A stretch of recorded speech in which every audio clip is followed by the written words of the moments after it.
अस्सलाम वालेकुम। हम लोग थे ब्रोंकाई और bronchioles. We were talking about the respiratory tract in the previous session.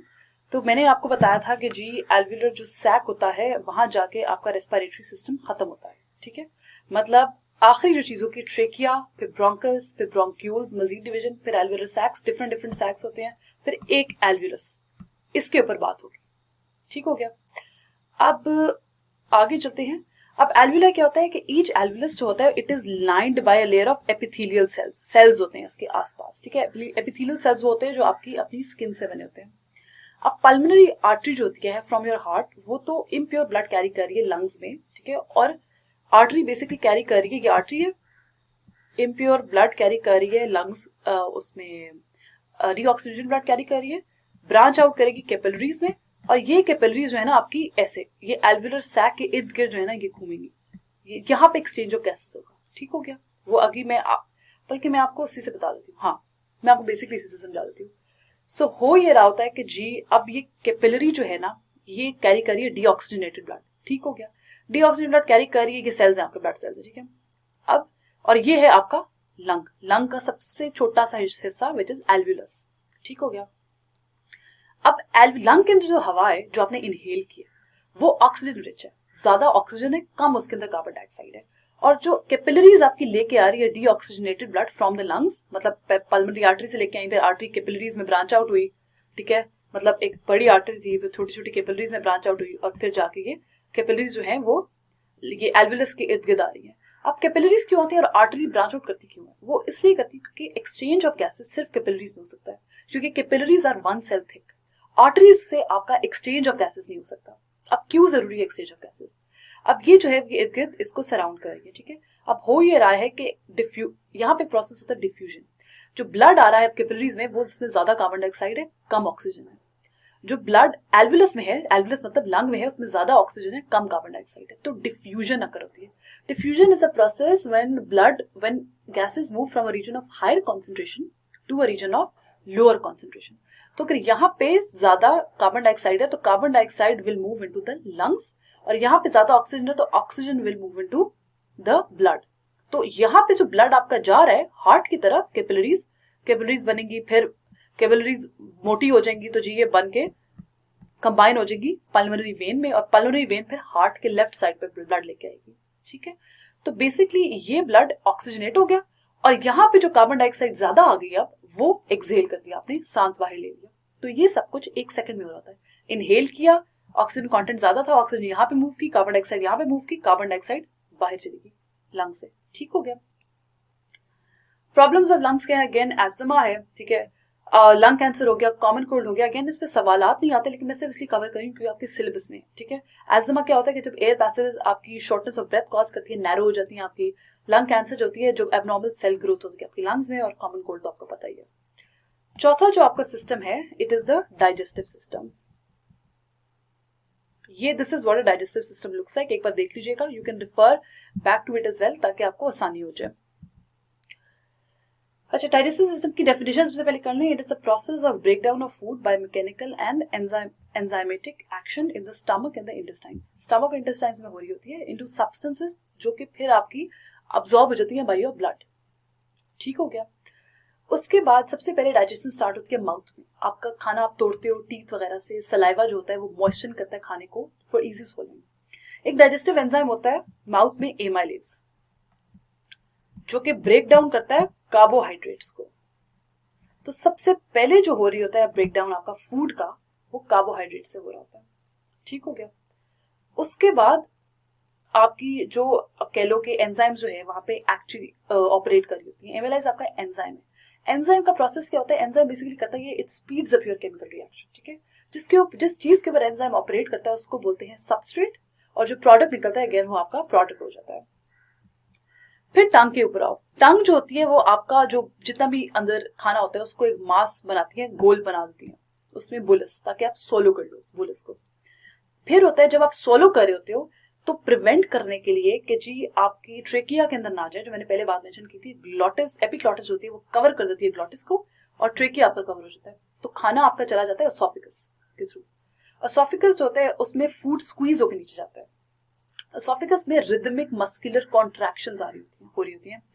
Circular muscle जो एसोफेगस में होते हैं ना, वो कॉन्ट्रैक्ट करते हैं और रिलैक्स करते हैं, contract relax to push the food down the oesophagus, ठीक है, ताकि स्टमक के अंदर चला जाए।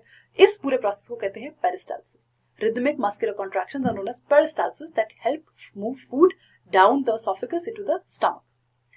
फिर स्टमक में एक मसल होता है स्फिंक्टर। स्फिंक्टर मसल होता है स्टमक के बिल्कुल शुरू में, जो बंद होता है और तभी खुलता है जब फूड एसोफेगस से स्टमक में ट्रैवल करती है। जैसे ही स्टमक में फूड आ गया, स्फिंक्टर मसल क्लोज हो गया। क्यों? ताकि खाना वापस ऊपर ना जाए। ठीक हो गया।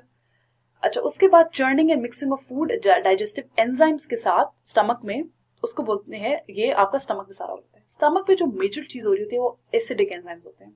ठीक है। अब सबसे इंपॉर्टेंट होता है इसमें पेप्सिन एंड म्यूसिन, और सबसे ज्यादा जो अब डाइजेशन हो रही होती है वो हो रही होती है प्रोटीन की। अच्छा, पेप्सिन जो होता है वो एक्ट करता है, पेप्सिन एक्ट करता है प्रोटीन्स के ऊपर और ब्रेक डाउन करता है उसका स्मॉलर पीसेस में। और म्यूसिन जो होता है या म्यूकिन या व्हाटएवर द प्रोनाउंसिएशन इज, वो कोट करता है स्टमक की जो वॉल है ना उसको कोट कर देता है, ताकि क्यों? ताकि जितनी भी एसिडिक एक्शंस हो रहे हैं, पेप्सिन है तो एसिड, तो जितना भी एसिडिक एक्शन हो रहा है वो स्टमक को डिस्ट्रॉय ना करे, तो वॉल को कोट कर देता है। सुनने वाली बात यह कि सबसे ज्यादा डाइजेशन जो होती है वो प्रोटीन की हो रही होती है इन द स्टमक। फिर आपका जो फूड जब स्टमक को लीव करता है तो एक थिक सा लिक्विड बन जाता है जिसको बोलते हैं काइम। काइम जो होता है फिर एंटर होता है स्मॉल इंटेस्टाइन्स में। स्मॉल इंटेस्टाइन्स के सबसे शुरू में एक पाइलोरस होता है, एक मस्कुलर वाल्व होता है जो कि अलाउ करता है काइम को to pass into your intestines. अब स्मॉल इंटेस्टाइन में तीन चीजें आ गई, ड्यूडेनम, जेजुनम एंड इलियम।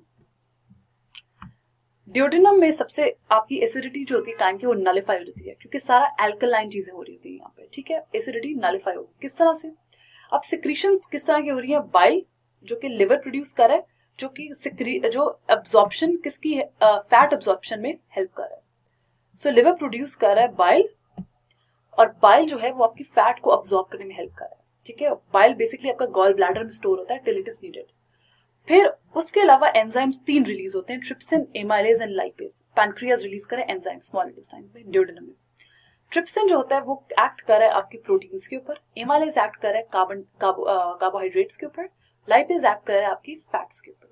ये तीनों चीजें मजीद ब्रेक डाउन कर रही है कार्बोहाइड्रेट्स, फैट्स और प्रोटीन्स की इनटू मच स्मॉलर पीसेस। अब enzymes and bile they travel into your small intestines, ठीक है, through small channels called ducts. Duct से एंजाइम्स आपकी स्मॉल इंटेस्टाइन्स में आ रही है। अब्जॉर्प्शन ऑफ फूड न्यूट्रिएंट्स को बोलते हैं एसिमिलेशन। ठीक हो गया। फिर आपका खाना जो न्यूट्रिएंट लिक्विड है पुश होता है जेजुनम और इलियम में। अब जेजुनम और इलियम में विलाय होते हैं, हेयर लाइक स्ट्रक्चर्स होते हैं जेजुनम और इलियम में, जो कि अब्जॉर्ब, अब वो अमाइनो एसिड्स अब इंटेस्टाइन ने बेसिक यूनिट्स में कन्वर्ट कर दिया। ठीक है, ट्रिप्सिन ने एक्ट किया तो प्रोटीन्स को बिल्कुल अमाइनो एसिड्स में कन्वर्ट कर दिया। लाइपेज ने बिल्कुल फैटी एसिड्स और ग्लिसरॉल में कन्वर्ट कर दिया। ठीक है, और एमाइलेज ने बिल्कुल आपको कि कार्बोहाइड्रेट्स की बेसिक मोनोमर्स में उसको कन्वर्ट कर दिया।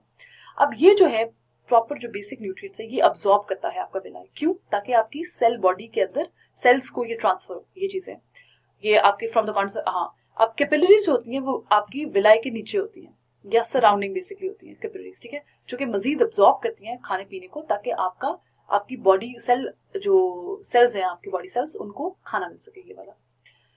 फिर आपका जो रेजिड्यू होता है वो इलियम से मूव करके पेरिस्टाल्सिस, वही उसी रिदमिक मस्कुलर कॉन्ट्रैक्शन से मूव करता है आपकी लार्ज इंटेस्टाइन में। लार्ज इंटेस्टाइन मजीद उस रेजिड्यू में से वाटर भी अब्सॉर्ब कर लेती है, सॉल्ट्स भी अब्सॉर्ब कर लेती है। ठीक है, ताकि बिल्कुल जो फजूल की चीजें वो रह जाए। Everything that is not needed by the body is passed on to the rectum, जिसपे बेसिकली फीसेस आपकी स्टोर होती है, जिसमें अनडाइजेस्टेड फूड भी होता है, म्यूकस हो गया, बैक्टीरिया वगैरह हो गया, और muscular contractions and push faeces to the anus and then out of your body. ठीक है, ये कुछ डिसऑर्डर्स हैं डाइजेस्टिव सिस्टम के, जिस तरह डायरिया हो गया, गैस हो गया, अल्सर्स हो गए, जब एसिड बहुत ज्यादा हो जाता है आपकी, और कॉन्स्टिपेशन होगी। अगेन सवाल इन पे इतना ज्यादा कॉमनली आता नहीं है, but I am only mentioning this ताकि अगर आ जाए तो आपको अंदाजा हो कि आपने क्या लिखना है। पांचवी जो चीज मैंने आपको करवानी है इस टाइम पे, I hope it's the fifth thing, it's the human eye. Human eye again it has three major layers. ठीक है, सबसे पहले मैं आपको अभी पिक्चर दिखाती हूँ, स्क्लेरा, ठीक है, फिर कोरॉइड, शायद नजर नहीं आ रहा है यहाँ पे, कोरॉइड एंड रेटिना। ठीक हो गया। स्क्लेरा सबसे पहले उसकी बात करते हैं। स्क्लेरा जो होती है वो आपकी व्हाइट पार्ट होता है, it is the tough and the outer most layer. ठीक है, और स्क्लेरा को कवर किया होता है, जो आउटर मोस्ट पार्ट होता है आई का, आपकी आंख का, ये उसको कवर किया होता है कॉन्जेक्टाइवा से। अब कॉन्जेक्टाइवा एक थिन लेयर लाइनिंग होती है जो over the white part of your eye, ठीक है, और आपके आई मसल्स होते हैं कनेक्टेड टू योर स्क्लेरा, और आपका बीच में कॉर्निया होता है which is the transparent part, ठीक है। वो बल्ज होता है इन फ्रंट ऑफ योर आई, जो छोटा सा बल्ज होता है आपकी आई के सामने, वो कॉर्निया होता है, वो प्राइमरी फोकसिंग एलिमेंट होता है। और कंजक्टाइवा बेसिकली कवरिंग जो आपकी स्क्लेरा को कवर कर रही है, वो करके रही है कि लुब्रिकेंट्स वो रिलीज करती है, म्यूकस रिलीज करती है, ताकि आई जो है वो लुब्रिकेटेड रहे, ठीक है, ड्राई अप ना हो। ये देख लें, ये आपका बेसिक आंख का स्ट्रक्चर है, ये आपका आ गया, ये साइड वगैरह आ गया, आपका कॉर्निया आ गया, ये मसल आ गया, आपका आइरिस प्यूपिल आ गया। ये सामने से देखिए तो ये जी आपका स्क्लेरा वाइट पार्ट है, ठीक है, ये आपका कॉर्निया है, ठीक है, ये आपकी प्यूपिल आ गई, ये आइरिस आ गई, ठीक है, ऑल ऑफ दीस थिंग्स। ये आप आराम से तसल्ली में बाद में देख लीजिएगा। सेकेंड पार्ट आपका कोराइड होता है। कोराइड जो है वो बेसिकली रेटिना और स्क्लेरा के बीच की लेयर होती है, वैस्कुलर लेयर होती है, सबसे ज्यादा वेन्स इसमें पास कर रही होती है, और वो नरिशमेंट प्रोवाइड करती है आई को, आपकी और आपके रेटिना को, और ऑक्सीजन प्रोवाइड करती है। यहाँ से मसल्स अराइज होते हैं जो आइरिस बनाते हैं, ciliary muscles in control lens. So basically आपका जो मैं बात कर रही थी कि जो कोराइड है वहां से मसल्स जो है इस वाली लेयर से मसल्स अराइज होते हैं, जो कि आपका यहाँ पे आके आइरिस बना रहे हैं, ये देखो आइरिस बना रहे हैं, लेंस बना रहे हैं आपका, ठीक है, और सिलरी मसल्स बना रहे हैं। अच्छा, फिर बात कर लेते हैं कि आइरिस जो होता है वो आपका वो पार्ट ऑफ द आई होता है that is responsible for your I colour, ठीक है। आपका आइरिस जो है वो डायलेट करता है और कंस्ट्रिक्ट करता है प्यूपिल को, ठीक है, प्यूपिल को छोटा बड़ा करता है टू अलाउ मोर और less light to enter into the eye, और जो डार्क ओपनिंग है ब्लैक सी, उसको प्यूपिल बोलते हैं, ठीक है। फिर कॉन्वेक्स लेंस आपका आ जाता है। चलिए, कॉन्वेक्स लेंस होता है आपका कन्वर्जिंग लेंस होता है। कन्वर्जिंग लेंस क्या होता है कि जब भी लाइट पड़ेगी वो कन्वर्ज करेगा, मिल जाएगा रेटिना के ऊपर, ठीक है, ताकि इमेज फॉर्मेशन हो जाए। तो लाइट जब पास होगी तो वो रिफ्रैक्टेड रेज होती है, वो कन्वर्ज होती है पॉइंट पे। इसके बरक्स जो होता है वो कॉन्केव लेंस होता है, जो कि डाइवर्जिंग लेंस होता है, जहां पे लाइट आती है तो वो मजीद डाइवर्ज कर जाता है, which is not needed. I think आपको, आई एम श्योर नजर आ रहा होगा, but I am going to draw this again. Concave जो आप कॉन्वेक्स जो आपका लेंस होता है, ठीक है, जो कि ये रेटिना है तो रेटिना के ऊपर आके इमेज बन जाता है, ये लाइट रेज आ रही है और कन्वर्ज कर रही है रेटिना पे। अच्छा जी, उसके अलावा जो part of the I immediately behind the iris होता है, अगेन जो ये सारे फंक्शंस परफॉर्म कर रहा होता है, उसको बोलते हैं lens of the I. Lens के ऊपर बेसिकली लाइट जब पड़ती है तो लेंस से ही आपका वो रिफ्लेक्शन हो रही है या फ्रैक्शन हो रही है, ठीक है। रेटिना जो होती है इनरमोस्ट लेयर होती है आपकी आई की, इसमें रेटिना में आपके बेसिकली फोटो रिसेप्टर सेल्स होते हैं, जो कि इंटेंसिटी और प्रेजेंस ऑफ लाइट को डिटेक्ट करके इंपल्स भेजते हैं आपको ब्रेन को via the optic nerve. Optic nerve जितनी भी मैसेजेस है वो ब्रेन तक कैरी कर रही है। दो चीजें होती है रेटिना में, येलो स्पॉट, ये वो पार्ट ऑफ द रेटिना होता है जो कि सबसे ज्यादा सेंसिटिव होता है और it is responsible for vision, ठीक है, कलर विजन। और फिर होता है ब्लाइंड स्पॉट, और ये आपकी पोजीशन होती है in the back of the eye, जहां पे आपकी आर्टरी और वेन जो होती है एंटर हो रही थी आई पे। तो आई होप यहाँ पे हो ब्लाइंड स्पॉट, या this is your blind spot, ठीक है, जहाँ पे आर्टरीज और वेन्स आपकी एंटर हो रही होती है आई में, उसको ब्लाइंड स्पॉट बोलते हैं। ऑप्टिक नर्व अगेन आपकी इंफॉर्मेशन लेती है from your retina to and delivers it to your brain. अब दो किस्म के फोटो रिसेप्टर्स होते हैं, रॉड्स और कोन्स। कोन्स जो होते हैं वो रेटिना में 6 मिलियन होते हैं और वो येलो स्पॉट के अंदर कॉन्सेंट्रेटेड होते हैं। कोन्स आपके परसीव करते हैं और रिकॉग्नाइज करते हैं कलर्स को, ठीक है। 3 किस्म के कोन्स होते हैं, रेड, ब्लू एंड ग्रीन, ठीक है, रिकॉग्नाइज करते हैं कलर्स को, परसीव करते हैं और फिर दिखाते हैं। रॉड्स मोर इन नंबर होते हैं, 125 मिलियन होते हैं, और वो पूरे, अगर आपका रेटिना इतना है ना तो वो पूरे रॉड्स जो है वो स्प्रेड होते हैं रेटिना पे, क्योंकि they are responsible for your side vision, peripheral vision, ठीक है। पेरिफेरल जितनी भी चीजें आप देखते हो वो आपकी रॉड से देखते हो, और आपकी नाइट विजन के लिए भी रिस्पॉन्सिबल होते हैं। ये again this is another picture of the I in case you have an issue. This ends, यहाँ पे हमारा लेक्चर कंप्लीट होता है, ठीक है, जो ह्यूमन फिजियोलॉजी का। If there any questions please feel free to contact me, और thank you so much for listening to this lecture again.